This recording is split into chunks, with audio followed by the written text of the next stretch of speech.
ஆமென். தேவநாமம் மகிமைப்படுவதாக. நீங்களும் உங்கள் அருகிலுள்ளவர்களை பார்த்து உங்கள் அன்பின் கரங்களை கொடுத்து வார்த்தைகளை தெரிவித்துக் கொள்ளுங்கள். கிறிஸ்துவுக்குள்ளாக உங்கள் வார்த்தைகள் கரங்களை கொடுத்து வாழ்த்துங்கள். தேவன் நம்முடைய வாழ்க்கையில நன்மையான காரியங்களை செய்திருக்கிறார். அவர் இன்னும் செய்வார். ஆமென். செய்து கொண்டிருக்கிறார். இன்றைக்கு எனக்கு அருமையான தேவனுடைய பிள்ளைகளே, நீதிமொழிகள் 13வது அதிகாரம் 13வது நீதிமொழிகள் 13வது வசனத்திலிருந்து ஒரு சில காரியங்கள் இந்த காலை பொழுதிலே நாம் கற்றுக்கொள்ள போகிறோம். கர்த்தருடைய ஆவியானவர் எங்கள் ஒருவருக்கும் அனுக்கிரகம் பாராட்டுவாராக. இந்த உபதேசத்தை தாத்துங்கனி பரிசேதி தாத்துங்கனி பதவி முக்கியம். திருவசனத்தை அவமதிக்கிறவன் நாசம் அடைவான். கற்பனைக்கு பயப்படுகிறவனோ அந்த திருவசனத்துக்கு அந்த கற்பனைக்கு பயப்படுகிறவனோ பலன் அடைவான்.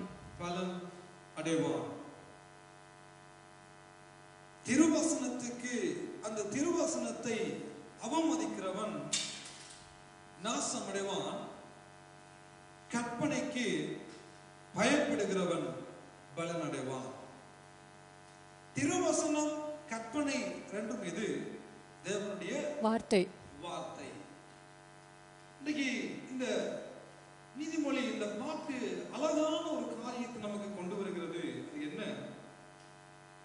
தேவனுடைய வார்த்தையை எவரொருவர் யாராவது ஒருவர் அந்த வார்த்தையை நாம் அவமதிக்கிற பொழுது அவர்கள் நாசம் அடைவார்களாம். யாரெல்லாம் அந்த வார்த்தைக்கு பயப்படுகிறார்களோ அவர்களுக்கு அதற்கு ஏற்ற பலன், அதற்கு ஏற்ற பிரதியுபகாரம், அதற்கு ஏற்ற நன்மையை ஆண்டவர் உண்டாக்குவார் என்று கர்த்தருடைய வார்த்தை நமக்கு தெளிவாக சொல்லுகிறது. கர்த்தருடைய வார்த்தை நாம் பார்க்கிற பொழுது 2 தீமோத்தேயு 3வது அதிகாரம் 15வது 16வது வசனங்கள் விவரணமாக சொல்லுகிறது. வேத வாக்கியம் எல்லாம் தேவ ஆவியினால் அருளப்பட்டிருக்கிறது. தேவனுடைய மனுஷன் தேறினவனாகவும் எந்த நற்கிரியையும் செய்ய தகுதியுள்ளவனாக இருக்கும்படிக்கு என்று தேவனுடைய வார்த்தை சொல்லுகிறது. அப்போ கடவுளுடைய வார்த்தை எப்படிப்பட்டதா? எந்த ஒரு மனிதனையும் ஒரு தேர்ந்த நிலைமைக்கு கொண்டு போவது மாத்திரமல்ல, அவனை நல்ல கிரியை செய்யும்படியாக அவனை ஊக்குவித்து அவனை தகுதி உள்ளவனாக இந்த பூமியில தரப்படுத்துகிற ஒரு பெரிய உயர்ந்த உன்னதமான ஒரு தொழிலை கடவுளுடைய வார்த்தை செய்கிறது. அநேக பெற்றோர்களுடைய வார்த்தை பிள்ளைகளை உருவாக்கி எடுக்கிறது.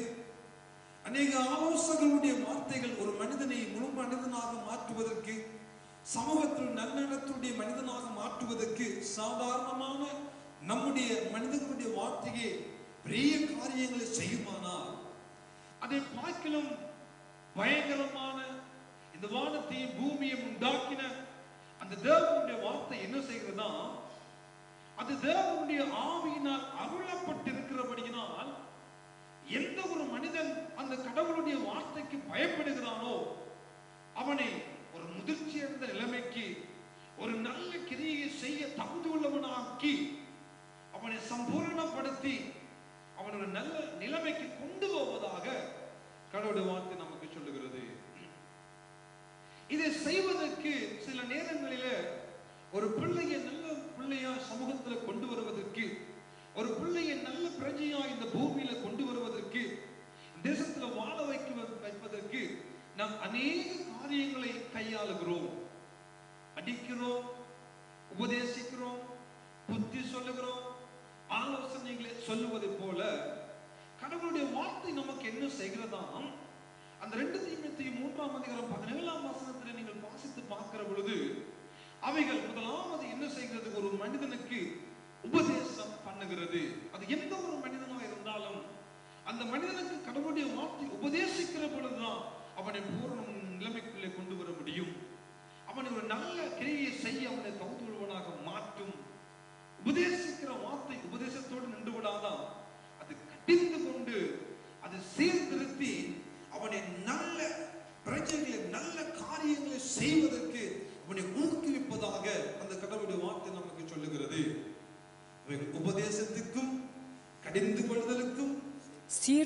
திருத்தலுக்கும் நீதியை படிப்பித்தலுக்கும் பிரயோஜனம் உண்டாக்குவதாக இருக்கிறது. நமக்கு சொல்லுகிறது. ஆகவே தேவனுடைய வார்த்தை ஒவ்வொரு மனிதனுக்கும் என்ன செய்கிறது? அது அவ்வப்போது நமக்கு உபதேசம் பண்ணுகிறது. அந்த வார்த்தை அவ்வப்போது நம்மை கடிந்து கொள்ளுகிறது. அந்த வார்த்தை அவ்வப்போது நம்மை சீர்திருத்தும்படியாக, நாம் திறந்தும்படியாக, நாம் ஒழுங்காக வாழும்படியாக தேவனுடைய வார்த்தை நம்மை நோக்கி வந்து அது நம்மை சீர்திருத்துவது மாத்திரமல்ல, நல்ல நீதியை படிப்பித்தலுக்கு பிரயோஜனம் உண்டாக்கும் என்று 2 தீமோத்தேயு 3:16-17 சொல்லுகிறது.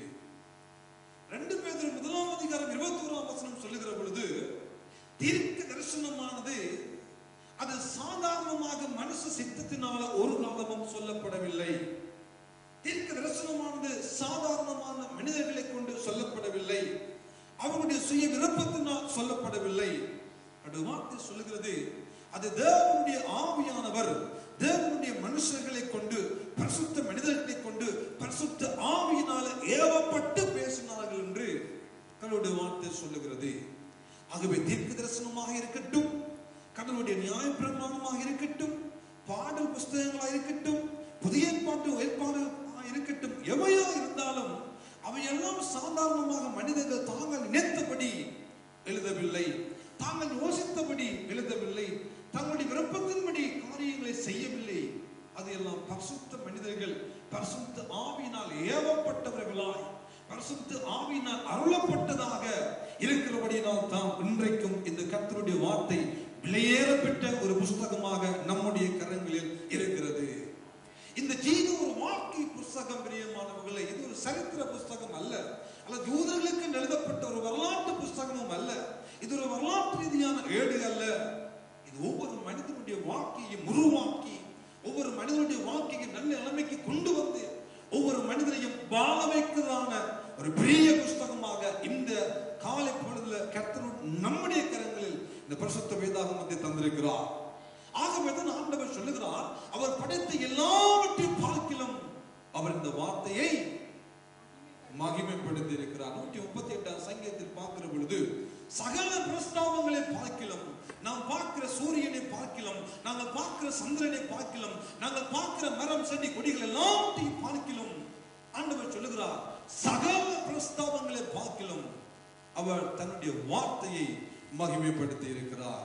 ஆகவேதான் நீதிமொழி சொல்லுகிறார், நீதிமொழிகளில் சாலமோன் நமக்கு சொல்லுகிறார், ஹலோ, திருவசனத்தை அவமதிக்கிற எவனாக இருந்தாலும் அவன் எப்படிப்பட்ட நிலைமைக்கு போவானா? நாசம் அடைவானா.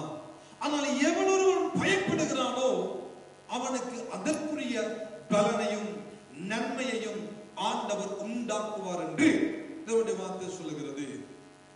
நீங்கள் 1 தெசலோனிக்கே புஸ்தகம் 5:20-21 வாசித்து பார்க்கிற பொழுது பவுலடியார் அங்கே நமக்கு ஒரு காரியத்தை முன்வைக்கிறார். அவர் சொல்லுகிறார், வாசிக்க 20ஆம் வசனத்தை, தீர்க்கதரிசனங்களை அற்பமாய் எண்ணாது இருங்கள். அற்பமாய் எண்ணாமல் இருங்கள்.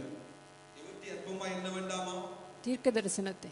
அந்த தீர்க்கதரிசனம்னா என்ன? யாராவது ஒரு பாஸ்டர் வந்து கண்கண்ணை மூடி, இந்த வல பக்கத்துல சகோதரி இருக்கிறீங்க, உங்களுக்கு நாரியில நோவுது, உங்களுக்கு இடப்பக்கத்துல ஒரு நோவு இருக்குது, உங்களுக்கு காலில் நோவு இருக்குது, அதுதான் இன்றைக்கு வாழ்க்கையில தீர்க்கதரிசனம். எல்லாம் யாருக்காவது நாங்க போன் பண்ணி, ஆண்டவர் என்னை குறித்து என்ன வைத்திருக்கிறார் சொல்லுங்க பாஸ்டர், என்ன ஆண்டவர் எனக்கு எதிர்காலத்துல செய்ய போகிறார், அதுதான் தீர்க்கதரிசனம் என்று அநேகர் நினைத்துக் கொண்டிருக்கிறோம். ஆண்டவர் சொல்லுகிறார், தீர்க்கதரிசனத்தை, இந்த தேவனுடைய வார்த்தையை அற்பமாய் எண்ணாமல் இரு. அல்லேலூயா. ஏன்னா அது சாதாரணமான ஒரு வார்த்தை அல்ல, சாதாரணமான ஒரு வரலாற்று புஸ்தகம் அல்ல, சாதாரணமான ஒரு கவிதை நூல்கள் அல்ல. அது தேவனா ஆவியினால் அருளப்பட்டபடியினால், பரிசுத்த ஆவியினால் ஏவப்பட்டு எழுதப்பட்டபடியினால் யாரும் இந்த வார்த்தையை அற்பமாய் எண்ணாமல் இருங்கள் என்று தெசலோனிக்கேயர் நிருபத்திலே பவுலடியார் இவ்வாறாக சொல்லுகிறார். ஆக எனக்கு அருமையான தேவனுடைய பிள்ளைகளே, இன்றைக்கு இந்த வசனத்தின் அடிப்படையில், இந்த நீதிமொழிகளுடைய வசனத்தின் அடிப்படையில் அவமதித்த ஒரு சிலரையும் நாம் காரணம் காட்டி, அந்த வார்த்தைக்கு பயப்பட்ட இன்னும் ஒரு கூட்டத்தையும் நாம் காண்பித்து, அவர்கள் அதன் மூலம் பெற்றுக்கொண்டதான நன்மைகளாயிருக்கட்டும், அல்லது பிரதிகூலங்களாயிருக்கட்டும், அல்லது அனுகூலமாயிருக்கட்டும், அல்லது இன்றைக்கு நாம் பார்க்க தேவனுடைய ஆவியானவர் எங்கள் ஒவ்வொருவருக்கும் அனுக்கிரகம் செய்வாராக. இந்த உலகத்திலே ஒரு அழகான ஒரு குடும்பம் வாழ்ந்து கொண்டிருந்தார்கள் பிரியமானவர்களே. நல்ல அழகான ஒரு குடும்பம். கணவன், கடவுளை அறிந்த ஒரு மகன், அவருடைய உறவினர், தேவனுடைய பெரிய அழைப்பை பெற்ற ஒரு மனிதன். அவர்கள் எல்லாம் ஒரு பரம்பரையாக பார்க்கிற பொழுது அவர்கள் வேறு விதமான வழிபாட்டுகளில, வேறு விதமான தெய்வ கொள்கையில, வேறு விதமான காரியங்களில் ஈடுபட்டுக் கொண்டிருந்தவர்களை ஆண்டவர் பிரித்து எடுத்து அவர்களை அழைத்து அவர்களை ஆசீர்வாதமான ஒரு பெரிய நிலைமைக்குள்ள கொண்டு போனார். அழகான ஒரு குடும்பம். அவருடைய உறவினரான, அவருடைய சித்தப்பா முறையான அந்த சகோதரன் மூலமாக இவர் என்ன செய்கிறார்? சித்தப்பாவோடு சேர்ந்து இவர் பயணிக்கிற அழகான காட்சிகள் பரிசுத்த வேதாகமத்தில் எழுதி வைத்துள்ளார் கடவுளுடைய ஆவியானவர். அப்ப சித்தப்பாவோடு சேர்ந்து இவர் என்ன செய்கிறார்? பராமகனும் அவரோடு சேர்ந்து அவர் எங்கெல்லாம் போகிறாரோ அங்கெல்லாம் அவருக்கு பின்பதாக சென்று கொண்டே இருக்கிறார். தேவன் அவரோடு பேசியதை அறிந்திருந்தார். சித்தப்பாவோடு தேவன் உரையாடியதை இவர் அறிந்திருந்தார், கேள்விப்பட்டிருந்தார். எவ்வாறாக தன் உறவினரான அந்த மனிதரோடு ஆண்டவர் இருக்கிறார் என்பதை அறிந்த இந்த மனிதர் என்ன செய்கிறார்? அவரும் அவருடைய மனைவியும் அவருடைய 2 பிள்ளைகளுமாக சேர்ந்து பயணித்துக் கொண்டிருக்கிறார்கள். காலங்கள் ஓடிக்கொண்டிருக்கிறது. இவர்களுக்கு பெரிய ஆடு மாடுகள், இவர்களுக்கு பெரிய வேலைக்காரர்கள், பெரிய வேலைக்காரிகள் அநேக பெருகினபடியினால இந்த வேலைக்காரருக்கும் வேலைக்காரிகளுக்கும் இடையில சில காரியங்கள், சில சம்பவங்கள் அவ்வப்போது நடந்து கொண்டுதான் இருந்தது. ஒரு நாள் இந்த மனிதர் பார்க்கிறார், இப்படியே இருப்பதை விட்டுவிட்டு நாம் ஒன்றாக இருந்து சண்டை பிடித்து பிரச்சனைப்பட்டு நம்முடைய வேலைக்காரர்கள் பிரச்சனைப்பட்டு மனஸ்தாபப்பட்டு அடிபட்டு நாம் போவதை விட நாம் பிரிந்து போவது நலமா இருக்குமே என்று சொல்லி இவர் தன்னுடைய கண்களை ஏறெடுத்து பார்க்கிறார். பேரம் பேசுகிறார்கள். அப்போ இருவருக்கும் இடையில சம்பாஷணை நடைபெறுகிறது. ஒருவர் சொல்லுகிறார், நான் வடக்கே போனால் நான் தெற்கே போகிறேன், நீ வடக்க போனால் நான் தெற்கே போகிறேன், நீ கிழக்க போனால் நான் மேற்க போகிறேன் என்றெல்லாம் இவர்களோடு பிரிந்து செல்லுகிற ஒரு சம்பவமும் ஆதியாகம புத்தகத்தில் இருக்கிறது. யாரை குறித்து நான் சொல்ல போறேன்னு உங்களுக்கு விளங்கி இருக்கு. யார் அவர்கள்? லோத்து, ஆபிரகாம். லோத்துவும் அவருடைய மனைவிகள் 2 பிள்ளைகளும். அழகான குடும்பம். இப்பொழுது இவர்கள் ஒரு கண்ணுக்கு கவர்ச்சியான, கண்ணுக்கு குளிர்ச்சியான, கண்ணுக்கு சமமான ஒரு வழியில அழகான அந்த ஆற்று கரையில பார்க்கிறார்கள். பச்சை பசேல் என்று காட்சி அளிக்கின்ற ஒரு சம்பவம். இவர்கள் கண்களை பார்க்கிறார்கள் திறந்து, அழகான சமமான ஒரு பூமி. அங்கே போவதற்கு மனதில் பெரிய விருப்பம். அந்த இடத்துல போய் வாழும்படியாக விருப்பப்பட்ட இந்த லோத்துவும் அவருடைய மனைவியும் இந்த பிள்ளைகளுமாக என்ன செய்கிறார்கள்? கடந்து போகிறார்கள். குடும்பமாய் அங்கே போய் சோதோம் என்னும் அந்த இடத்திலே இவர்கள் வாசம் பண்ணி கொண்டிருக்கிறார்கள்.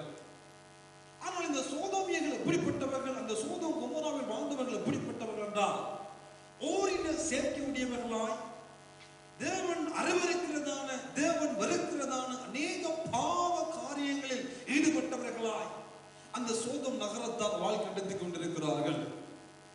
அவர்கள் ஆணோடு ஆண், பெண்ணோடு பெண், விபச்சார மோகம், காம விகாரம், தேவன் அருவருக்கிறதை செய்து கொண்டிருந்த ஒரு அசிங்கமான ஒரு குழுவினராய் அந்த சோதோம் கொமோரா பட்டணத்தால் வாழ்க்கை நடத்தி கொண்டிருக்கிறார்கள்.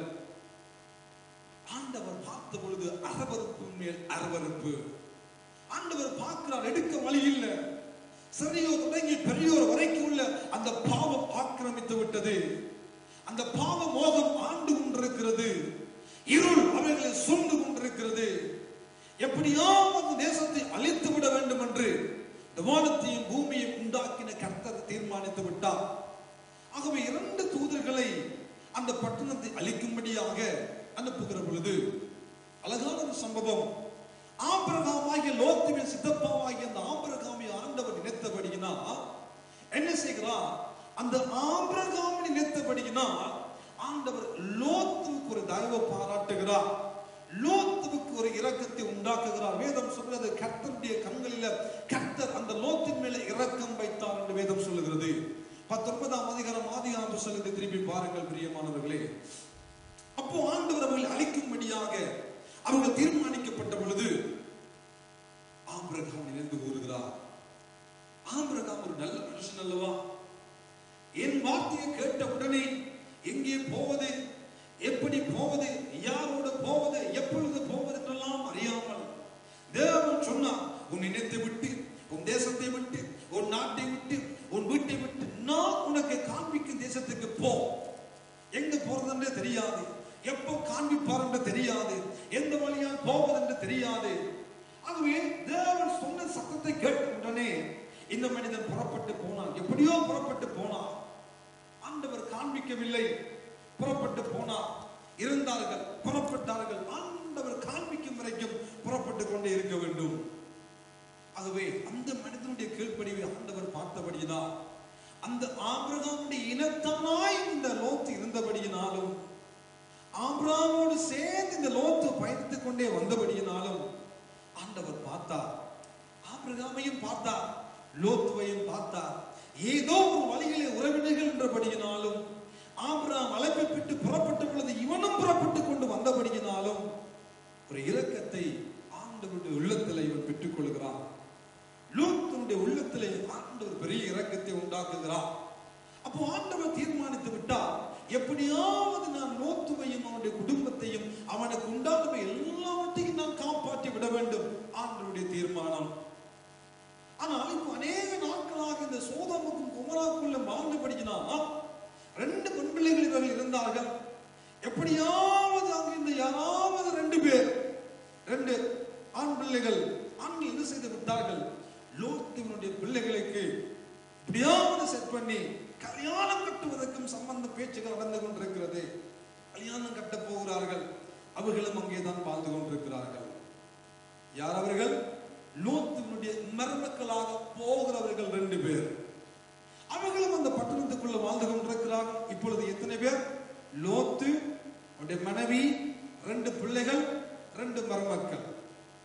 அப்போ இந்த அலைக்கு ஒன்பதாக ஆண்டவர் தேவதூதன் மூலமாக சொல்லுகிறார், ஹலோ லோத்துவே, உனக்கு இன்னும் வேறு யாராவது உனக்குரியவர்கள் யாராவது இருந்தால் அவர்களையும் கூப்பிடு, அவர்களையும் கூப்பிட்டு இந்த தேசத்தை விட்டு நீ போ. ஆண்டவர் சொல்லுகிறார். அப்ப லோத்து யோசிக்கிறார், என்னுடைய பிள்ளைகள் இங்கே வாழ்ந்து கொண்டிருக்கிறார்கள். என்னுடைய பிள்ளைகளுக்கு அவர்களுடைய விருப்பத்தின்படி 2 மருமக்கள்மாரும் இங்கே இருக்கிறார்கள். அப்படியாவது அவர்களையும் கூட்டிக் கொண்டு அவர்களையும் அழைத்துக் கொண்டு நான் ஆண்டவர் சொல்லுவதை செய்ய வேண்டும் என்று துரிதப்பட்ட இந்த லோத்து என்ன செய்கிறார்? ஓடோடி போகிறார். மருமக்கள்மாரிடம் ஓடி போகிறார். ஆதியாகமம் 19ஆம் அதிகாரம் 14வது வசனமா இருக்க வேண்டும். வாசித்து பாருங்கள். ஒரு காரியத்தை அங்கே நாம் காண்பிக்க கூடும். அப்பொழுது லோத்து புறப்பட்டு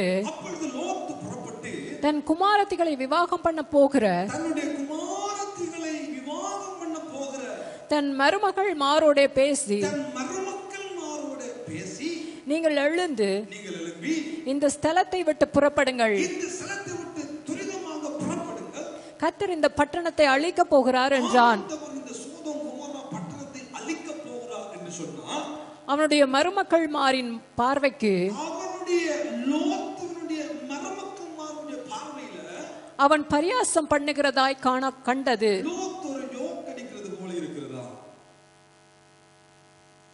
என்ன சொல்லுகிறார்? மாமா ஓடி போய் மருமக்களை பார்த்து, ஹலோ, ஆண்டவர் எனக்கு சொல்லுகிறார், இந்த பட்டணத்தை ஆண்டவர் அழிக்க போகிறார். பாவம் பெருகிவிட்டது. நான் உயிரோடு வாழ வேண்டுமானால், நீங்கள் எனக்கு மருமக்களாக வர வேண்டுமானால், நீங்கள் என் பிள்ளைகளை திருமணம் பண்ண வேண்டுமானால் நீங்கள் உயிரோடு வாழ வேண்டும். அவை இந்த இடத்துல நீங்கள் இருப்பீர்களானால் நீங்கள் வாழ மாட்டீர்கள். நீங்க நாசமா போறீங்க, நீங்க அழிய போறீங்க. கெதியா இந்த இடத்தை விட்டு போவோம், வாங்க வாங்க வாங்க என்று மாமா சொல்லுகிற பொழுதெல்லாம் மருமக்களுக்கு மாமாவை பார்க்கிற பொழுது ஒரு காமெடியரை போல இருந்ததா, அவரை ஜோக் அடிக்கிறது, பரியாசம் பண்ணுகிறார்கள். வசமதம் சொல்கிறது எப்படி இருக்கா? பரியாசம் பண்ணுகிறதாக கண்டது போல இருக்கிறது. என்ன மாமா, உங்களோட பிள்ளைகளோடு எங்களை இழுத்துக்கொண்டு போறதுக்காக இப்படி ஒரு நம்பிக்கையை விடணுமா? இப்படி ஒரு பொய்யை விட்டு எங்களை இந்த இடத்தை விட்டு நீங்க கூட்டிட்டு போகணுமா? நாங்க இந்த பட்டணத்தை எவ்வளவு காலம் இருக்கிறோம். இந்த பட்டணத்தில் பிறந்து வளர்ந்து வேலைகளை செய்து எங்களுக்கு எவ்வளவு நண்பர்கள் இருக்கிறார்கள், எங்களுக்கு எவ்வளவு உறவினர்கள் இருக்கிறார்கள், எங்களுக்கு எவ்வளவு சொந்த பந்தம் இருக்கிறது, எவ்வளவு அழகான சமமான அழகான ஒரு தேசத்தை விட்டுட்டு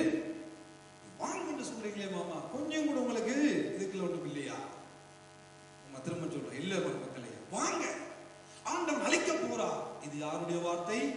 லோத்துடைய. லோத்துவுக்கு யார் சொன்ன வார்த்தை? தேவன் சொன்ன வார்த்தை. தேவனுடைய வார்த்தை இந்த ரெண்டு மருமக்கள்மாருக்கும் அப்படி இருக்கிறது. பரியாசம் பண்ணுங்க. பரியாசம் போல கடவுளுடைய வார்த்தையை அவமதித்ததாக, அது ஒரு நக்கலாக, ஒரு ஏளனமாக, ஒரு கிண்டலாக இந்த மருமக்கள்மார் பார்த்து கொண்டிருக்கிறார்கள். கடைசி வரைக்கும் போகவே இல்லை. கடைசி வரைக்கும் அவர் ரெண்டு மருமக்கள், ரெண்டு பிள்ளைகளை கூட்டிக் கொண்டு போகிறார்.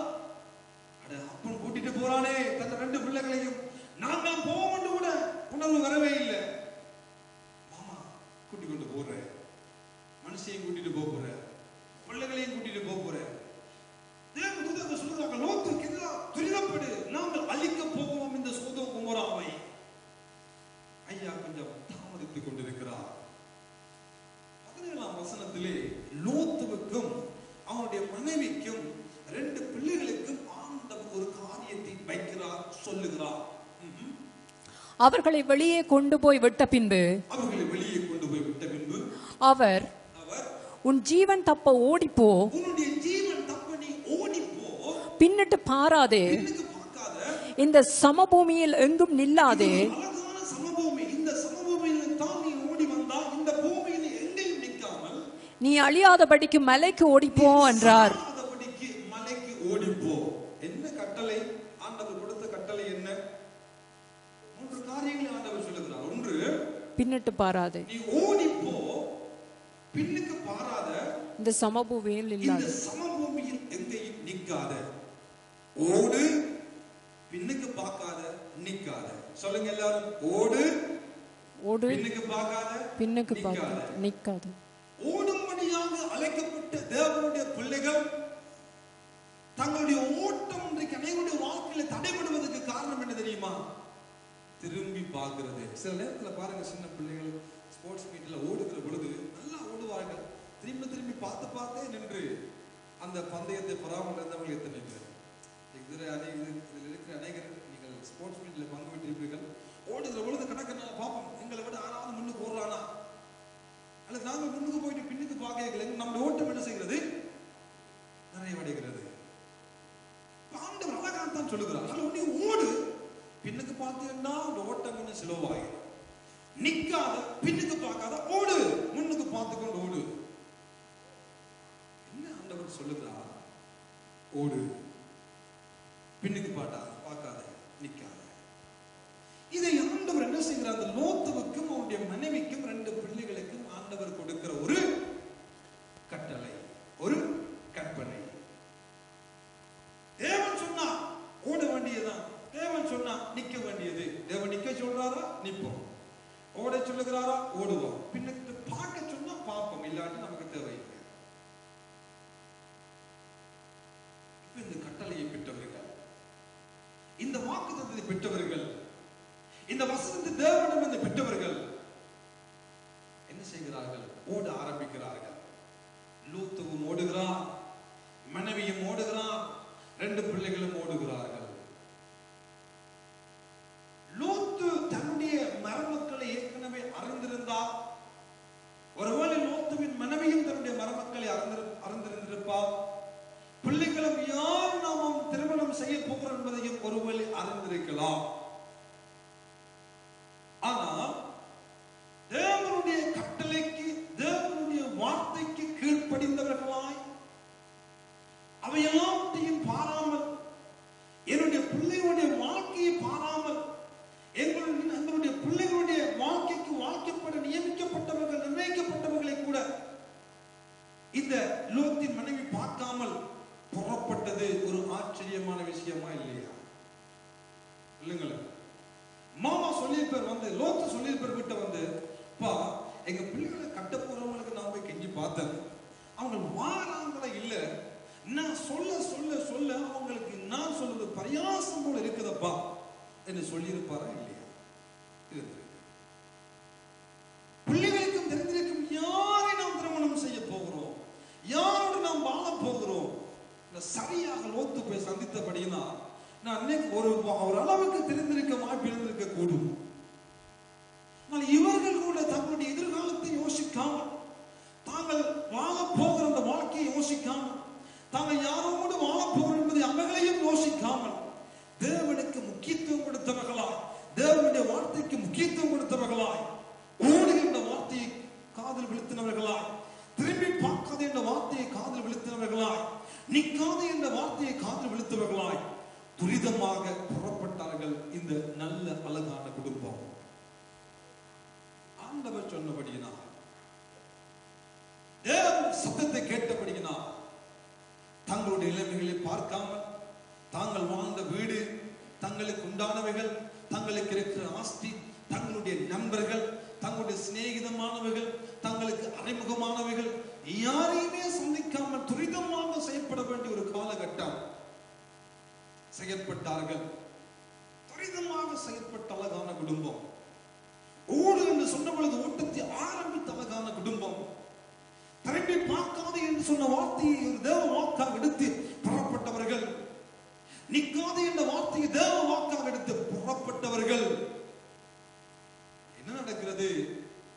26வது வசனத்தை பார்க்கிற பொழுது ஆண்டவர் ஒரு காரியத்தை அங்கே நமக்கு சொல்லுகிறார். அவன் மனைவியோ, அவனுடைய மனைவியோ பின்னிட்டு பார்த்து விட்டால் உப்புத்தூண் ஆனாள். உப்புத்தூணா போயிட்டார். யாருடைய மனைவி? லோத்துடைய மனைவி. லோத்துடைய மனைவியின் வீட்டை நோக்கி 2 தூதர்கள் வந்தார்கள். அந்த 2 தூதர்களும் வந்த சொன்னதை கேட்ட இந்த மனைவி, அதை காதில் விழுத்தினவளால் புறப்பட்ட இந்த மனைவி என்ன செய்கிறார்? ஓடின இந்த மனைவி குறிப்பிட்ட நேரத்துக்கு என்பதாக தேவனுடைய கட்டளையை மீறிவிட்டார். இரவசனத்துக்கு பயந்து ஓட வேண்டிய இந்த மனைவி, அது தேவனுடைய வார்த்தை கீழ்ப்படிய வேண்டும் என்று சொல்லி நினைத்து கீழ்ப்படிய வேண்டிய இந்த லோத்தின் மனைவி என்ன செய்கிறார்? ஒன்றை செய்தால் ஓடி போனால் 2வதுல கோட்டையை விட்டுட்டார். திரும்பி பார்க்காது என்ற அந்த தேவனுடைய வார்த்தையை, அந்த கட்டளையை, தேவன் தன்னுடைய தூதர்களை வீட்டுக்கு அனுப்பி சொன்ன இந்த வார்த்தையை இவன் அவமதித்து விட்டபடியினால் நாசமடைந்த ஒரு நிலைமையை நாங்கள் இங்கே பார்க்கிறோம். எப்படி போனாலும் உப்புத்தூணாய் மாறினார். இதுவரைக்கு நாம் நினைத்துக் கொண்டிருப்பது என்ன? ஓடின லோத்தின் மனைவி அப்படியே ஒரு சிலை போல திரும்பி பார்த்த பொழுது உப்புத்தூணாய் மாறிவிட்டார். இதுதான் நாங்கள் நினைத்துக் கொண்டிருக்கிறோம். வேற ஏதாவது ஐடியாக்கள் உங்களுக்கு இருந்தா? திரும்பி பார்த்தா உப்புத்தூணா போயிட்டார். ஓடின லோத்தின் மனைவி அப்படியே திரும்பி ஒரு சிலை போல இல்லை. ஓடின ஓட்டத்தின் திரும்பி பார்த்து நின்றபடினா தன்னுடைய வீடு, தனக்கு அறிமுகமானவர்கள், தன்னுடைய நண்பர்கள், தன் அயலகத்தார் எல்லாரையும் திரும்பி பார்த்து நின்ற பொழுது அந்த துரிதப்படுத்தி ஆண்டவர் அழைத்து அந்த நேரத்திலே கந்தகம், அக்கினி போன்ற எரிகுழம்புகள் எல்லாம் புறப்பட்டு அந்த பட்டணத்தை அழித்தபடியினால் இவள் அந்த எரிகுழம்புகளுக்குள்ள, அந்த எரி நெருப்புகளுக்குள்ள சிக்கி அவளும் அப்படியே போய்விட்டார். அவளும் அப்படியே கரைந்து போய்விட்டார், உருகி போய்விட்டார், இல்லாமல் போய்விட்டார். யார் சொல்லுகிறார்?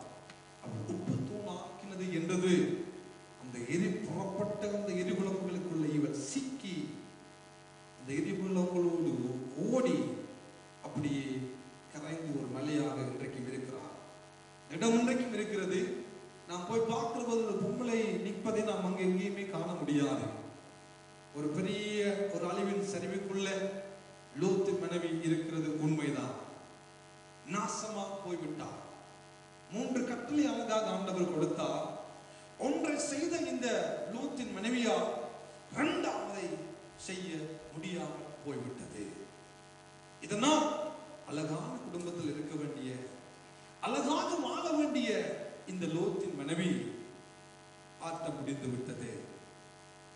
மருமக்கள் தேவனுடைய வார்த்தையை அவமதித்ததால், தேவனுடைய வார்த்தையை அலட்சியம் பண்ணினபடியினால், தேவனுடைய வார்த்தையை பரியாசம் பண்ணினபடினால் அவர்களுடைய கதையும் முடிந்து விட்ட ஒரு காரியத்தை இங்கே கர்த்தருடைய ஆவியானவர் வைத்திருக்கிறார். அதுதான் லூக்கா புத்தகத்துல 17ஆம் அதிகாரத்திலே ஆண்டவர் இயேசு சொல்லுகிறார், லோத்தின் மனைவியை நினைத்துக் கொள்ளுங்கள். யார் நினைத்துக் கொள்ளட்டா? லோத்தினுடைய மனைவியை நினைத்துக் கொள்ளுங்கள். ஏன் நினைத்துக் கொள்ள வேண்டும்? அருமையான தேவனுடைய பிள்ளைகளே, எவனொருவன் தேவனுடைய வார்த்தையை மீறுகிறானோ, எவனொருவன் தேவனுடைய வார்த்தைக்கு பயப்பட வேண்டியவன், தேவனுடைய வார்த்தைக்கு கீழ்ப்படிய வேண்டியவர்கள், தேவனுடைய வார்த்தைக்கு கீழ்ப்படியாமல் பயப்படாமல் வாழுகிற பொழுது உனக்கும் அந்த நிலைமைதான். எவர்களா இருக்கட்டும், யாரா இருக்கட்டும், எவர்களா இருக்கட்டும், பேசுகிற நானா இருக்கட்டும், கேட்கிற நீங்களா இருக்கட்டும், யாரெல்லாம் கடவுளுடைய வார்த்தையை மீறுகிறோமோ அவன் நாசம் அடைவான் என்று 13ஆம் அதிகாரம் 13ஆம் வசனம் நீதிமொழிகளை வாசிக்க கேட்டோம். யார் அவமதிக்கிறார்களோ அது லோத்துவின் மனைவியாக இருக்கட்டும், முதலாவது கட்டளையை செய்யும்படியாக ஓடினவளாக இருக்கட்டும், அந்த இரண்டாவது அவள் பிழைவிட்டபடியினால் வார்த்தை நிறைவேறியது. வார்த்தை நிறைவேறியது. ஐயோ, புறப்பட்டு வந்துட்டாலே பாவம் என்று கூட நினைக்கவில்லை. ஆண்டவர் கொடுத்த கட்டளை இதுதான். இது ஓடு, நிக்காத, பார்க்காத. அழகாக புறப்பட்டவள், அழகாக விட்டு விட்டு துரிதப்பட்டு ஓடின லோத்தின் மனைவியினால் இரண்டாவது கட்டளையை நிறைவேற்ற முடியாமல் போய்விட்டது. இன்றும் ஆண்டவர் நம்முடைய வாழ்க்கையில் அருமையானவர்களே அநேக கற்பனைகளையும் அநேக கட்டளைகளையும் தேவ கிருபையாய் நமக்கு எழுதி வைத்துள்ளார். ஒருவேளை நாம் ஒன்றை செய்கிறவர்களா இருக்கலாம், ஆனா இரண்டாவது செய்யாமல் இருப்போமானால் நம்முடைய வாழ்க்கையில் இதே கதிதான். நினைக்க வேண்டியது யார்? லோத்தின் மனைவி. யாரை நாம் நினைக்க வேண்டும்? லோத்தினுடைய மனைவி. யோசித்து பாருங்கள். வீட்டு விட்டு புறப்பட்டவள்லாம், கீழ்ப்படிந்தவள்லாம், வீட்டுக்குள்ளேயே அவள் திரும்பி பார்த்து ஒரு தூரம் போன பிறகு திரும்பி பார்க்கவில்லை. ஓடினவள் குறிப்பிட்ட அளவு தூரம். ஒரு வார்த்தைக்கு கீழ்ப்படிந்து செயல்பட்டவள் மறு வார்த்தைக்கு மறு கட்டளைக்கு அவள் கீழ்ப்படிய முடியாதபடி அவளுக்குள்ள இருந்த சோதோம் குமோராவுடைய ஆசை, அவளுக்குள்ள இருந்த சோதோம் குமோராவுடைய இன்பங்கள், சோதோம் குமோராவுடைய சமபூமியான அந்த வாழ்க்கையை திரும்பி பார்க்க ஆசைப்படுகிறாள். ஓடினவள் திரும்பினார், கட்டளையை மீறினார், கட்டளையை அவமதித்தார், தேவனுடைய வார்த்தைக்கு பயப்படாத தன்மையினால் அழிக்கப்பட்டதாக கடவுளுடைய வார்த்தை நமக்கு இங்கே சொல்லுகிறது பிரியமானவர்களே. ஆனால் லோத்துவும் அவருடைய பிள்ளைகளும் தேவனால் காப்பாற்றப்பட்டார்கள். ஹல்லேலூயா. லோத்துவும் ரெண்டு பிள்ளைகளும், என் மனைவி வாழாலே இல்லையோ அது பரவாயில்லை, நாங்களா இருந்தா நீங்களா இருந்தா சிரிப்பீங்க. கொஞ்சம் தூரம் விட்டாலும் ஓடி போயிட்டு மனுஷி வாராவோ இல்லையோ திரும்பி பார்த்துருப்போமா இல்லையா? இந்த மனுஷனுக்கு விளங்கிட்டு என் மனுஷி உயிரோடு இருக்குதோ இல்லையோ, என் பிள்ளைகள் உயிரோடு இருக்குதோ வருகுதோ வரலையோ அவன் பிரச்சனை, என் உயிரை நான் தான் காப்பாற்றுவேன். ஓடினார் ஐயா ஓட்டம், சாக்க ஓட்டம். மனைவி வருகுதோ இல்லையோ, பிள்ளைகள் வருகுதோ இல்லையோ, ஓட்டம். அவர் அவருடைய ஆத்மாவுக்கு யார் உத்தரவாதம்? சொல்லுங்களேன். அவரவர். லோத்தின் மனசுக்கு தெரியுமா தெரியாதா பின்னிட்டு பார்க்க கூடாதுன்னு தெரியும். பிள்ளைகளுக்கு தெரியுமா தெரியாதா பின்னிட்டு பார்க்க கூடாதுன்னு தெரியும். லோத்துவுக்கும் கொடுத்த அதே கட்டளை, லோத்தின் மனைவிக்கும் அதே கட்டளை, பிள்ளைகளுக்கும் அதே கட்டளை. பரிசுத்த வேதாகமம் வெள்ளைக்காரனுக்கு ஒரே பரிசுத்த வேதாகமம், கருப்பனுக்கு ஒரே பரிசுத்த வேதாகமம், இளநிறத்தானுக்கு ஒரே பரிசுத்த வேதாகமம். நாட்டுக்கு நாடு வேறுபாடு இல்லை, தேசங்களுக்கு தேசம் வேறுபாடு இல்லை, இனங்களுக்கு இடையில வேறுபாடு இல்லை. எல்லாருக்கும் ஒரே பரிசுத்த வேதாகமத்தை பரிசுத்த ஆவியானவரால் அருளப்பட்டு ஏவப்பட்டு எழுதப்பட்டது ஒரே வார்த்தை தான் பிரியமானவர்களே. இந்த வார்த்தை எல்லாருக்கும் சமமானது, இந்த வார்த்தை எல்லாருக்கும் உரித்துடையது, இந்த வார்த்தை எல்லாருக்கும் ஒரே மாதிரி கிரியை நடப்பிக்கக்கூடியது. ஆகவேதான் லோத்து நினைத்து விட்டார், என் மனைவிக்கு தெரியாமல் இருந்த ஒரு வேளை நான் அவளுக்கு சொல்லிக் கொடுத்திருக்கத்தான் வேண்டும். மனைவிக்கு தெரியும், ஓட வேண்டும் என்று தெரியும், பின்னிட்டு பார்க்க கூடாது தெரியும், நிக்க கூடாது தெரியும். ஆகவே என் மனைவி வருகுதோ இல்லையோ,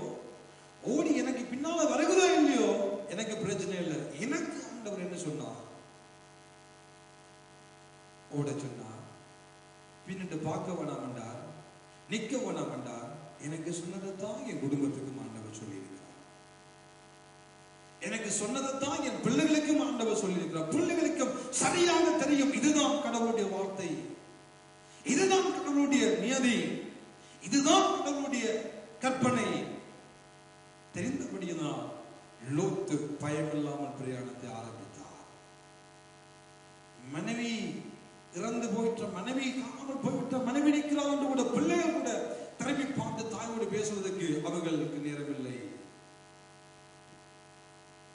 அவர்கள் தங்களுடைய உயிரை காப்பாற்றும்படியாக, தேவ கட்டளையை கீழ்ப்படியும்படியாக, யார் வருகிறார்களோ இல்லையோ, யார் இருக்கிறார்களோ இல்லையோ, யாரு பின்னிட்டு பார்த்து ஓட்டத்தை நிறுத்துகிறார்களோ இல்லையோ, நான் ஓடுவேன் என்று துணிகிறோம். லோத்துவுக்கும் 2 பிள்ளைகளுக்கும் இருந்தது. ஆனால் இன்றைக்கு அன்றைக்கு கிறிஸ்தவனுடைய வாழ்க்கையை திரும்பி பார்க்கிற பொழுது, இன்றைக்கு அன்றைக்கு கிறிஸ்தவர்கள் தங்களுடைய ஓட்டத்தை நிறுத்துவதற்கும், ஓடுகிற ஓட்டத்தை இன்றைக்கு தாமதமாய் ஓடுவதற்கும் பல காரணங்களை முன்கொண்டு வருவார்கள். அநேக மனிதர்களை பார்த்து, அநேக ஊழியர்களை பார்த்து, அநேக சுவாசிகளை பார்த்து பிரயாணம் பண்ணினபடியினால அநேகருடைய ஓட்டங்களும் தாமதமாகி, அநேகருடைய ஓட்டங்களும் ஓட முடியாதபடிக்கு கடவுளையும் கடவுளுடைய கற்பனையும் கடவுளுடைய வார்த்தையும் பார்த்து வாழ வேண்டிய அநேக தேவனுடைய பிள்ளைகள் மனிதர்களை பார்த்தபடியினால், மனிதர்களை திரும்பி பார்த்து, மனிதர்களுடைய வீழ்ச்சியை பார்த்து, மனிதனுடைய காரணங்களை பார்த்து, மனிதனுடைய குறைகளை பார்த்து, மனிதனுடைய தவறுகளை பார்த்து, மனிதனுடைய தப்பிதங்களை பார்க்கிறபடினால் இவர்களும் ஓட முடியாத ஒரு பெரிய நிலைமைக்குள்ள தள்ளப்படுகிறார்கள். ஆண்டவர் நமக்கு சொல்லுகிற காரியம் என்ன? ஹலோ, நம் அனைவருக்கு நம்முடைய கரங்களில கற்பனையாகிய தேவனுடைய வார்த்தை, கட்டளையாகிய தேவனுடைய வார்த்தை, திருவசனம் நம்முடைய கரங்களில் கர்த்தருடைய ஆவியானவர் கொடுத்திருக்கிறார். நாம் மற்றவர்களை ஒருவேளை பார்ப்போம், ஒருவேளை லோத்து தன் மனைவியை கூட திரும்பி பார்த்திருந்தால் அவற்றை பதையும் சரி, ஒருவேளை பிள்ளைகள் ஒருவேளை தாயை திரும்பி பார்த்திருந்தா கூட அவர்களும் முடிந்திருப்பார்கள். பார்க்கவில்லை. தேவன் சொன்னதை கேட்டார்கள், அதை செய்யும்படியாக துரிதப்பட்டார்கள். மதிய வேளையில் எனக்கு அருமையான தேவனுடைய பிள்ளைகளே, எந்த ஒரு மனிதனையும் நாம் பார்க்க கூடாது. எந்த ஒரு மனிதனுக்கு பின்னாலும் போகும்படியாக தேவன் என்னையும் உங்களையும் அழைக்கவில்லை. எந்த ஒரு தீர்க்கதரிசியை பார்க்கும்படியாக தேவன் என்னையும் உங்களையும் இந்த ஆலயத்துக்குள்ளே கொண்டு வரவில்லை. இந்த ஒரு போதகனையும் பார்த்து, அவர்களுடைய காரியங்களை பார்த்து, அவர்களுடைய நன்மை தீமைகளை பார்த்து அவர்களை பின்பற்றும்படியாக இந்த காலை பொழுது ஆண்டவர் என்னையும் உங்களையும் அழைக்கவில்லை, தெரிந்து கொள்ளவில்லை. அவர் என்ன சொன்னார்? என்னை பின்பற்றுங்கள். இயேசு சொன்னார், என்னை பின்பற்றுங்கள். அவரை பின்பற்றும் எப்படி பின்பற்ற வேண்டும், எப்படி அவருக்கு பின்னால் நாம் போக வேண்டும் என்றால், இந்த பரிசுத்த வேதாகமத்தை வாசிக்கிற பொழுது நமக்கு தெரியும் நாம் எப்படி இந்த உலகத்திலே வாழ வேண்டும், எப்படி அந்த இயேசுவுக்கு பின்னால் நடக்க வேண்டும், எப்படி இயேசுவோடு வாழ வேண்டும் என்பது எல்லாவற்றையும் சம்பூர்ணமாய் கடவுளுடைய வார்த்தைகளை கர்த்தருடைய ஆவியானவர் எனக்கு உங்களுக்கு எழுதி வைத்துள்ளார். யோபுடைய குடும்பத்தை கொடுத்த அதே கட்டளையை போல நம்முடைய கரங்களில் பரிசுத்த வேதாகமம் இருக்கிறது. நம்முடைய கரங்களில் பரிசுத்த வேதாகமம் இருக்கிறது. அவற்றை வாசிப்போம்.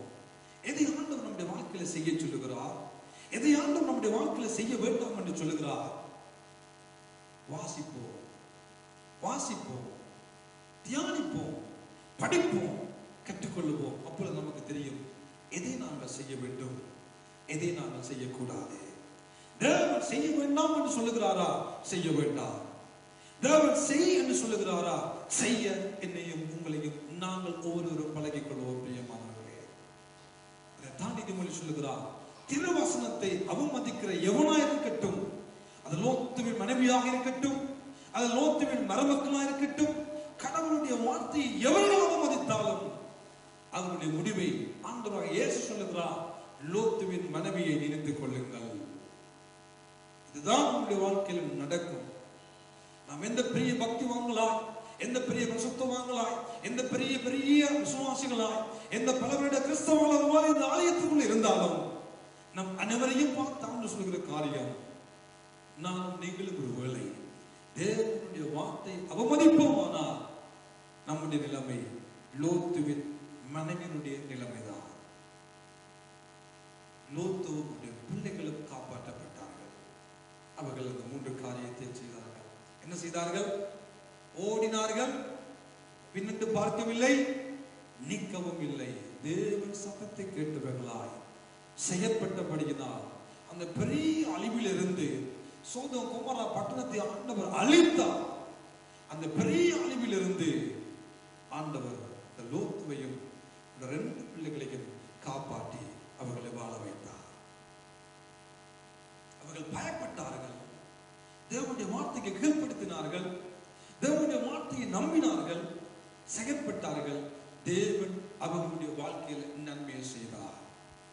மனைவி மீறினபடியினால் இப்படிப்பட்ட ஒரு நிலைமை. இன்னும் ஒரு சம்பவத்தை நாம் பார்க்கிற பொழுது யாத்ராக புஸ்தகம் 9வது அதிகாரம் 19, 20, 21 அந்த 3 வசனங்களிலே ஆண்டவர் 2 வகையான கூட்டத்தை அங்கே நமக்கு அடையாளம் காண்பிக்கிறார். யாத்ராகமம் 9வது அதிகாரம் 19, 20, 21 வசனங்களை பார்க்கிற பொழுது ஒரு அழகான சம்பவத்தை ஆண்டவர் எனக்கு உங்களுக்கு எழுதி வைத்துள்ளார். வாசிக்க கேட்போம். இப்பொழுதோ ஆள் அனுப்பி உன் மிருக ஜீவன்களையும் வெளியில் உனக்கு இருக்கிற யாவையும் சேர்த்துக்கொள். வீட்டிலே சேர்க்கப்படாமல் வெளியில் இருக்கும் ஒவ்வொரு மனிதனும் மிருகமும் செத்து போகத்தக்கதாய் அந்த கல்மழை பெய்யும் என்று எபிரேயரின் தேவனாகிய கர்த்தர் சொல்லுகிறார் என்று அவனுக்கு சொல் என்றார். இந்த வசனத்தை பார்க்கிற பொழுது அருமையானவர்களே, இது எது 10 வாதைகளை கொண்டு நடக்கிறதான ஒரு சம்பவம். எகிப்து தேசத்திலே பார்வோனுக்கும் அவனுடைய வேலைக்காரர்களுக்கும் அவனுடைய ஊழியக்காரர்களுக்கும் ஆண்டவர் சொல்கிற காரியம் என்ன தெரியுமா? எகிப்து தேசத்தில் இஸ்ரவேலர்கள் அடிமைகளாக வாழ்ந்து கொண்டிருக்கிறார்கள். அடிமைகளாக வாழ்கிற தேவனுடைய பிள்ளைகளை தேவன் வெளியே கொண்டு வரும்படியாக அவர் கொண்டு வர முன்பதாக 10 வாதைகளை அந்த தேசத்துக்குள்ளே அனுப்புகிறார். இப்பொழுது ஒரு பெரிய வாதையை ஆண்டவர் நாளைய தினத்தை செய்ய போகிறாரா? அது என்ன? கல்மழை. இதுவரைக்கும் எகிப்து தேசம் தோன்றியதான இந்த வரலாற்றில் இந்த காலகட்டத்தில் ஒரு காலமும் நடக்காத ஒரு பெரிய மலை. அது என்ன மலை? கல்லாக மலை வானத்திலிருந்து கொட்ட போகிறது. அந்த கல்மலை எங்கெல்லாம் விழுகிறதோ அது மனுஷனுக்கு மேல விழுந்தால் மனுஷன் செத்து போயிடுவான், மிருகங்களுக்கு மேல விழுந்தால் மிருகமும் செத்து போயிடும். ஆண்டவர் சொல்லுகிறார், பார்வோனை நோக்கி, பார்வோனே, நீ உன் வேலைக்காரன் செய்ய வேண்டிய காரியம் என்ன தெரியுமா? நாளைய தினம் ஒரு பெரிய கல்மலை இந்த உலகத்துல கொட்ட போகிறது. வானத்திலிருந்து இதுவரைக்கும் சம்பவிக்காத பெரிய கல்மலை நாளைக்கு கொட்ட போகிறது.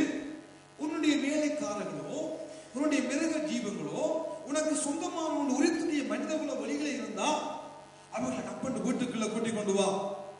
வீட்டுக்குள்ள கொண்டு வந்தால் மாத்திரம் உன்னுடைய வேலைக்காரர்களும் உன்னுடைய மிருக ஜீவங்களும் உனக்கு உண்டானவர்களும் தப்பி வைக்கப்படும், இல்லையில் எல்லாம் அழிந்து விட போயிடும் என்று இந்த வார்த்தையை ஆண்டவர் சொன்னவுடனே 2 வகையான கூட்டத்தினை பார்வோனுடைய வேலைக்காரர்கள் பார்வோனுடைய ஊழியக்காரர்களுக்குள்ள இருக்கிறார்கள். முதலாவது கூட்டம் 20வது வசனம். பார்வோனுடைய ஊழியக்காரரில் எவன் கர்த்தருடைய வார்த்தைக்கு பயப்பட்டானோ அவன் தன் வேலைக்காரரையும் தன் மிருக ஜீவன்களையும் வீடுகளுக்கு ஓடி வர பண்ணினான். கர்த்தருடைய வார்த்தைக்கு பயப்பட்டவன். தேவனுடைய வார்த்தைக்கு இந்த பார்வோன் தேவனை அறியாத ஒரு மனுஷன், அந்த பார்வோனுடைய வேலைக்காரர்கள் தேவனை அறியாதவர்கள். ஆனால் தேவனுடைய வார்த்தை வருகிறது என்ன? நாளைக்கு கல்மழை பெய்ய போகிறது, உங்கள் குறித்துள்ள எல்லாம் வீட்டுக்குள்ள வந்தால் காப்பாற்றப்படும், வழிகள் இருந்தால் அழிக்கப்படும். இந்த வார்த்தையை பார்வோனுடைய வேலைக்காரர்கள் ஒரு கூட்டம் என்ன செய்கிறார்கள்? அந்த வார்த்தைக்கு பயப்பட்டவர்கள் எல்லா ஆடு மாடு மிருக ஜீவங்கள், வெளியில் இருந்த மனிதர்கள், வெளியில் இருந்த வேலைக்காரிகள் எல்லாவற்றையும் வீடுகளுக்குள்ள கொண்டு வருகிறார்கள். எவர்கள் கொண்டு வருகிறார்கள்? கர்த்தருடைய வார்த்தைக்கு பயப்பட்டவர்கள், தேவனுடைய வார்த்தைக்கு பயப்பட்டவர்கள். இரண்டாவது கூட்டம், எவன் கர்த்தருடைய வார்த்தையை மதியாமற் போனானோ அவன் தன் வேலைக்காரரையும் தன் மிருக ஜீவன்களையும் வெளியிலே விட்டு விட்டான்.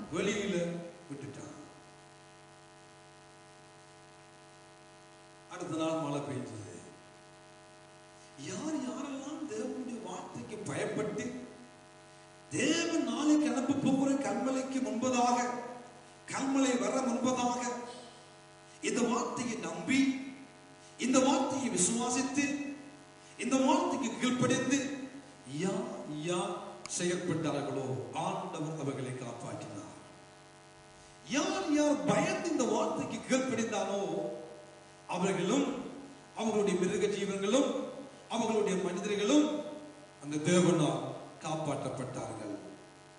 மறுபக்கத்தில் யார் யார் இந்த ஆண்டவருடைய வார்த்தைக்கு பயப்படாமல், இந்த ஆண்டவருடைய வார்த்தைக்கு கீழ்ப்படியாமல், இந்த ஆண்டவருடைய வார்த்தையை விசுவாசியாமல் இருந்தார்களோ அவர்களுடைய மிருக ஜீவன்கள், அவர்களுக்கு உண்டான மனிதர்கள், அவர்களுக்கு உண்டான வேலைக்காரிகள் அவ்வளவு பேரும் அந்த கல்மலைகளை சிக்கி சின்னாபின்னமாகி செத்தும் போனார்கள். அருமையான தேவனுடைய பிள்ளைகளே, தேவனுடைய வார்த்தையை நம்புகிறவர்கள், தேவனுடைய வார்த்தைக்கு பயப்படுகிறவர்கள், தேவனுடைய வார்த்தைக்கு கீழ்ப்படுகிறவர்கள் நிச்சயமாக தேவனால் அதற்குரிய பலனை பெற்றுக் கொள்வார்கள். யார் யாரெல்லாம் தேவனுடைய வார்த்தை உதாசீனமாக, அலட்சியமாக, அவமதிக்கிறவர்களாக மாறுகிறார்களோ அவர்களுக்கும் அதற்குரிய பலனை ஆண்டவர் உண்டாக்குவார். இன்னைக்கு இந்த ரெண்டு காரியங்களிலே முதலாவது காரியத்தை பார்த்தோம். ஒரே குடும்பத்துக்குள்ள கடவுளுடைய வார்த்தை வந்தது, ஒரே குடும்பத்துக்குள்ள ஆண்டவருடைய கட்டளை வந்தது, ஒரே குடும்பத்துக்குள்ள தேவன் பேசினார். ஆனா ஒரு அம்மா அவுட்டா போயிட்டா, 3 பேர் தப்பி பிழைத்து விட்டார்கள். இந்த பார்வோனுடைய ராஜ்யத்துக்குள்ள, அவனுடைய அரசாட்சிக்குள்ள இருந்தவர்கள், தேவனை அறியாதவர்கள், தேவனை விசுவாசியாதவர்கள், தேவனை ஏற்றுக்கொள்ளாதவர்கள், தேவனுடைய பிள்ளைகள் அல்லாதவர்களும் அந்த தேவனுடைய தேவனுடைய வார்த்தைக்கு கீழ்ப்படிந்தபடியினா, அந்த தேவனுடைய வார்த்தையை நம்பினபடியினா அவர்களும் உண்டான அவர்களுடைய மிருக ஜீவங்களும் அவர்களுக்கு உண்டான மனிதர்களும் காப்பாற்றப்பட்டார்கள். நம்முடைய ஆண்டவர் சொன்னதை செய்கிற ஒரு பெரிய தெய்வம். நம்முடைய ஆண்டவர் சொன்னதை செய்கிற ஒரு வல்லமையுள்ள தெய்வம். வார்த்தையை பிடித்துக் கொள்ளுகிற பொழுது, அவரை அண்டிக் கொண்டவர்களாய், அவரை கிட்டி சேர்ந்தவர்களாய், வார்த்தைகள் வாழுகிற தேவனுடைய பிள்ளைகளாய் நாம் வாழுகிற பொழுது நமக்கு அதற்குரிய பலனும் அதற்குரிய நன்மைகளும் நம்மை தேடி வரும் என்பதில் எந்த விதமான சந்தேகமும் இல்லை. ஆனால் தேவனை அறிந்த அவருடைய பிள்ளைகளாய் வாழுகிற நானும் நீங்களும், பரிசுத்த வேதாகமத்தை கரங்களை தூக்கி கொண்டு வாழுகிற நானும் நீங்களும், பல பரிசுத்த வேதாகமங்களை வீட்டிலே வாங்கி அடுக்கி வைத்திருக்கிற நானும் நீங்களும் இந்த வார்த்தைக்கு பயப்படாமல், இந்த வார்த்தைக்கு கீழ்ப்படியாமல், இந்த வார்த்தையை விசுவாசியாமல், இந்த வார்த்தையை நம்பாமல் எத்தனை வருட விசுவாசிகளாய் வாழ்ந்தாலும் பிரயோஜனம் இல்லை என்பதனை ஆண்டவர் நமக்கு இன்றைக்கு சொல்லுகிற ஒரு படிப்பினையாக இருக்கிறது. ஒரு நாள் பவுலடியார் மிஷனரி பிரயாணத்திலே ஊழியங்களை செய்து கொண்டிருக்கிற பொழுது, அப்போஸ்தல புத்தகம் நடவடிக்கைகள் 17ஆம் அதிகாரத்துக்குள்ளே வருகிற பொழுது முதலாவது ஒரு பட்டணத்துல ஊழியத்துக்கு போகிறார், தெசலோனிக்கே பட்டணம். அங்கே இருந்தவர்களும் தேவனுடைய வார்த்தையை சற்று விசுவாசித்து ஏற்றுக்கொண்டு நம்பி கடவுளுடைய வார்த்தையை கற்றுக்கொண்டு இருந்தார்கள். ஆனால் பெரோயா என்னும் ஒரு பட்டணத்துக்குள்ள வந்த பொழுது அந்த பட்டணத்தாரை குறித்து ஆண்டவர் அழகாக நமக்கு எழுதி வைத்துள்ள ஒரு வசனத்தை வாசிக்க கேட்போமா? 17ஆம் அதிகாரம் 11ஆம் வசனமா இருக்க வேண்டும். உடனே சகோதரர் ராத்திரி காலத்திலே பவுலையும் சீலாவையும் பெரோயா பட்டணத்துக்கு அனுப்பிவிட்டார்கள். அவர்கள் அங்கே சேர்ந்து யூதருடைய ஜெப ஆலயத்துக்கு போனார்கள். அந்த பட்டணத்தார் மனோவாஞ்சையாய்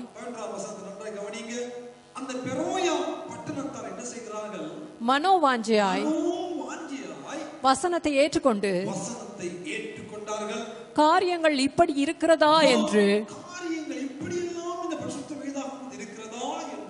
தினந்தோறும் வேத வாக்கியங்களை ஆராய்ந்து பார்த்ததினால் தினந்தோறும் தேவனுடைய இந்த வேத வாக்கியங்களை ஆராய்ந்து பார்த்ததினால் தெசலோனிக்கேயில் உள்ளவர்களை பார்க்கிலும் தெசலோனிக்கே பட்டணத்தில் உள்ளவர்களை பார்க்கிலும் நற்குணசாலிகளாய் இருந்தார்கள்.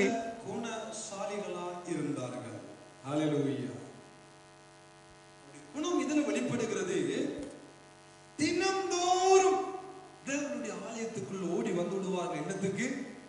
வார்த்தையை படிக்க, பைபிளை வாசிக்க, பைபிளை கற்றுக்கொள்ள. எப்பொழுதெல்லாம் நேரம் கிடைக்குதோ அப்பொழுதெல்லாம் வரவில்லை. இந்த பெரோயா பட்டணத்தார் தங்களுடைய வேலைகளை எல்லாம் ஒதுக்கி வைத்துவிட்டு, தங்களுடைய காரியங்களை எல்லாம் ஒரு சைட்டில் வைத்துவிட்டு தினந்தோறும் தேவனுடைய ஆலயத்துக்குள்ள வந்தார்கள். தேவனுடைய வார்த்தையை கற்றுக்கொள்ளும்படியாக. வா, இப்படியா பரிசுத்த வேதாகமம் இருக்கிறது? இவ்வளவு விதமான அதிசயங்களை கொண்டதாக இந்த வேதாகமம் இருக்கிறதா? இவ்வளவு விதமான நடைமுறை விடயங்களை, வாழ்க்கை விடயங்களை எல்லாம் எழுதி ஆண்டவர் நமக்கு வைத்திருக்கிறாரா என்ற ஒரு மனோ வாஞ்சியாக, ஆசையாக, விருப்பத்தோடு ஆலயத்துக்குள்ள வந்து வார்த்தைக்கு இடம் கொடுத்தார்கள். ஆண்டவர் எழுதுகிறார், ஹலோ, தெசலோனிக்கே பட்டணத்தை பார்க்கலாம், இவர்கள் நல்ல குணசாலிகளா இருக்கிறார்கள். காரணம், வார்த்தை அவர்களுடைய குணங்களை மாற்றியது. தேவனுடைய வார்த்தையை மனோவாஞ்சியாய், அவ்வளவு பிரியமாய், அவ்வளவு விசுவாசமாய், அவ்வளவு பாசமாய், அவ்வளவு நேசமாய், அவ்வளவு ஆர்வத்தோடு இந்த பெரோயா பட்டணத்தார் ஆலயத்துக்குள் ஓடி வந்து கடவுளுடைய வார்த்தையை திறந்து அதை கற்றுக்கொள்ள கற்றுக்கொள்ள கற்றுக்கொள்ள வாழ்க்கை மாறியது. ஆமென். ஆகவே தான் நான் ஆரம்பத்திலே சொன்னேன், இது சரித்திர புஸ்தகம் அல்ல, இது வாழ்க்கை புஸ்தகம். ஒவ்வொரு மனிதனுடைய வாழ்க்கையை மாற்றுகிற ஒரு புஸ்தகம், ஒவ்வொரு மனிதனையும் வாழ வைக்கிற ஒரு புஸ்தகம், ஒவ்வொரு மனிதனையும் நல்ல கிரியை செய்ய தகுதிப்படுத்துகிற ஒரு புஸ்தகம், ஒவ்வொரு மனிதனையும் தேர்ந்த நிலைமைக்கு கொண்டு போகிற இந்த ஜீவனுள்ள தேவனுடைய வார்த்தையை அசட்டையா அலட்சியமா நாம் வைத்து விடாமல் மனோவாஞ்சியாய், பிரியமாய், ஆசையாய் கற்றுக்கொள்ள கற்றுக்கொள்ள கற்றுக்கொள்ள நம்முடைய வாழ்க்கை கர்த்தரால் மாற்றப்படும். ஆமென். நம்முடைய குணங்கள் தேவனால் மாற்றப்படும். நம்முடைய நடைமுறை வாழ்க்கை தேவனால் மாற்றப்படும். நம்முடைய குடும்ப வாழ்க்கை தேவனால் மாற்றப்படும். ஏன்? நாம் தேவனுடைய வார்த்தை அளவுக்கு அதிகமாக நேசித்து, அளவுக்கு அதிகமாக வாசித்து இதை கற்றுக்கொள்ள கற்றுக்கொள்ள அன்றைக்கு அந்த பெரோயாவிலே வாழ்ந்த ஜனங்களுடைய குணாதிசயங்களை ஆண்டவர் குறித்து பேசினது போல நம்முடைய குணாதிசயங்களும் மாறும். பிரியமானவர்களே, ஆகவே எவ்வளவு தூரத்துக்கு தேவனுடைய வார்த்தைக்கு பயப்பட்டு, தேவனுடைய வார்த்தைக்கு முக்கியத்துவம் கொடுத்து, தேவனுடைய வார்த்தையை விசுவாசித்து, தேவனுடைய வார்த்தைக்கு நாம் கீழ்ப்படிய பண்ணுகிறோமோ அவ்வளவு தூரத்துக்கு அதுக்குரிய பலனை ஆண்டவர் நமக்கு உண்டாக்குவார். அதுதான் நீதிமொழி சொன்னா, கற்பனைக்கு பயப்படுகிறவன் பலனடைவான். தேவனுடைய வார்த்தைக்கு பயப்படுகிற எவர்களா இருந்தாலும் அவர்களுக்கு அந்த தேவனால் நிறைவான பலன், நிறைவான நன்மைகள் தேவனால் உண்டாக்கப்படும் என்பதில் எந்த விதமான சந்தேகமும் இல்லை. இதைத்தான் சங்கீதக்காரன் எழுதுகிற பொழுது முதலாம் சங்கீதம் அழகாக இந்த காரியத்தை சொல்லுகிறார். இரவும் பகலும் அவருடைய வேதத்தில் தியானமாயிருந்து, எப்படி இருந்து? அவருடைய வேதத்தில் தியானமாயிருந்து இரவும் பகலும் பிரியமாக இருந்து, அந்த பிரியம், அந்த மனோவாஞ்சி ஒவ்வொரு கிறிஸ்தவர்களுக்குள்ளும் வர வேண்டும். சும்மா ஏதோ அம்மா சொல்லிட்டாங்க, சும்மா ஏதோ அப்பா சொல்லிட்டாரு, இல்லாட்டி ஒரு நாளைக்கு ஒரு அதிகாரம் சபையால வாசிக்க சொல்லிட்டாங்க, இல்லாட்டி ஏதாவது போட்டிகள் வைக்க போறாங்க, அதுக்காக நம்ம வாசிக்காம மனோவாஞ்சியாக, விருப்பமாய், பிரியமாய், இரவும் பகலும் தியானிக்கிற பிள்ளைகளாய் நானும் நீங்களும் மாறுகிற பொழுது ஆண்டவர் என்ன சொல்லுகிறார்? பாக்கியவான்கள். அவன் பாக்கியவான். யார் பாக்கியவான்? பிரியமாயிருந்து பாக்கியவான். பிரியமாய் இருக்கிறவன் மாத்திரமல்ல, தியானிக்கிறவன் பாக்கியவான். அவன் நீர்க்கால்களில் ஓரமாய் நடப்பட்டு தன் காலத்தில் தன் கனியை தந்து தன் கனியை கொடுத்து இலையுதிராதிருக்கிற மரத்தை போல் இருப்பான். இதைத்தான் ஆண்டவர் நமக்கு செய்ய விரும்புகிறார். நமக்கு ஒரு காலங்களில் தேவன் வைத்திருக்கிறார். நமக்கென்று நேரங்களை ஆண்டவர் வைத்திருக்கிறார். ஒரு மரம் தனக்கென்று காலத்துல கனியை கொடுக்கிறது போல ஒரு தேவனுடைய பிள்ளைகளுடைய வாழ்க்கையில ஆண்டவர் ஒரு காலத்தை வைத்திருக்கிறார். ஊழியத்துக்கு ஒரு காலத்தை வைத்திருக்கிறார், ஒரு நேரத்தை வைத்திருக்கிறார். ஆண்டவர் உயர்த்துவதற்கு ஒரு நேரத்தை வைத்திருக்கிறார். தனக்கென்று காலம், தனக்கென்று நேரம் உங்கள் ஒவ்வொருடைய வாழ்க்கையிலும் ஆண்டவர் வைத்திருக்கிறார். அந்த காலத்துல தன் காலத்துல மற்றவனுடைய கனியை கொடுக்க அல்ல, தன் கனியை கொடுப்பான். எப்படிப்பட்ட மனிதர்? தேவனுடைய வார்த்தையிலே பிரியமாயிருந்து தியானிக்கிற மனுஷன் நிச்சயமாக நிச்சயமாக ஒரு காலத்துல தன் காலத்தில் தன் கனியை கொடுப்பான். ஆமென், ஆமென். நிலைகுறாத இருக்கிற மரத்தை போல இறப்பான், அவன் செய்வதெல்லாம் வாய்க்கும். எவ்வளவு பெரிய ஆசீர்வாதங்களை ஆண்டவர் அடுக்கிக் கொண்டே போகிறார். கனி கொடுக்கும்படியாக நம்மை கொண்டு வருகிறார். இலை விழுந்து போகாத செழிப்பான மரத்தை போல வாழ வைக்கிறார். செய்கிறது எல்லாத்தையும் வாய்க்க பண்ணுகிறார். அதுதான் நம்முடைய ஆண்டவர். ஆமென். அவர்தான் நம்முடைய ஆண்டவர். நாம் செய்ய வேண்டியது ஒன்றே ஒன்று, திருவசனத்தை பிரியமாய் மனோவாஞ்சியாய் வாசிப்போம், திருவசனத்தை கீழ்ப்படிவோம், திருவசனத்தை தியானிக்கிற பொழுது நமக்கென்று வைத்திருக்கிற காலங்களில் நாம் கனி கொடுக்கிற பிள்ளைகளாய் நம்மை ஒரு நாள் ஆண்டவர் உயர்த்துவார். நம்மை ஒரு நாள் ஆண்டவர் ஆசீர்வதிப்பார். காலங்கள் எப்படிப்பட்டதாக இருந்தாலும், வெயில் எப்படிப்பட்டதாக அடித்தாலும், இலைகள் உதிர்ந்து போகாதபடி ஆண்டவர் நம்மை வாழ வைப்பார். அவர்தான் நம்முடைய ஆண்டவர். ஆகவேதான் நீதிமொழி சொல்லுகிறார், திருவசனத்தை அவமதிக்கிறவன் நாசமடைவான், கற்பனைக்கு பயப்படுகிறவன் பலனடைவான். இன்றைக்கு நாங்கள் இரண்டு விதமான காரியங்களில் எவற்றை நாங்கள் அனுபவிக்க வேண்டும் என்று நமக்கு தெரியும். நாம் அவமதித்து நாசமா போக போகிறோமா, அல்லது பயப்பட்டதுக்குரிய பலனை பெற்றுக் கொள்ள போகிறோமா? அவமதித்து நாசமாக போன ரெண்டு கூட்டத்தை காண்பித்து கொடுத்தேன். லோத்துவின் மனைவி, அவனுடைய மருமக்கள். அதே நேரம் பார்வனுடைய அரண்மனைகளிலிருந்து தேவனுடைய வார்த்தைக்கு பயப்படாத ஒரு கூட்டம். அடுத்தது கர்த்தருடைய கற்பனைக்கு பயப்பட்ட கூட்டத்தை பார்க்கிற பொழுது லோத்து பயந்து ஓடினார். லோத்துவின் பிள்ளைகளும் சேர்ந்து ஓடி தேவனால் காப்பாற்றப்பட்டார்கள். பார்வனுடைய அரண்மனைக்குள்ளே இருந்தவர்கள் அந்த தன் பெரிய கல்மலையில தப்பி பிழைத்து தாங்களும் நம்முடைய மிருக ஜீவங்களும் தப்பிக்கொள்ளும்படியான ஒரு பெரிய போக்கி அவர்களுக்கு ஏற்படுத்ததுக்கு பெரிய பிரதானமான காரணம், அவர்கள் கர்த்தருடைய வார்த்தைக்கு பயப்பட்டபடியினால் அவர்கள் காப்பாற்றப்பட்டார்கள்.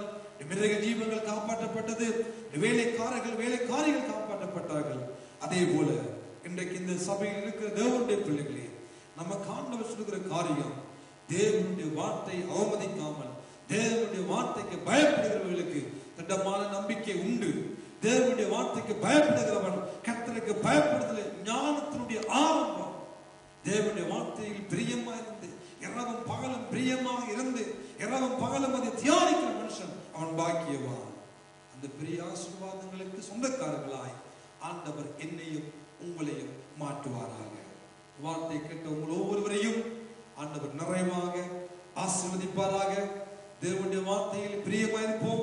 தேவனுடைய வார்த்தையில் மனோவாஞ்சியா நாங்கள் வாசிப்போம், தியானிப்போம், அதை ஏற்றுக்கொள்ளுவோம். அப்பொழுது கர்த்தர் நம்முடைய வாழ்க்கையை மாற்றி நம்மை ஆசீர்வதித்து நம்மை உயர்த்துவார். ஆமென்.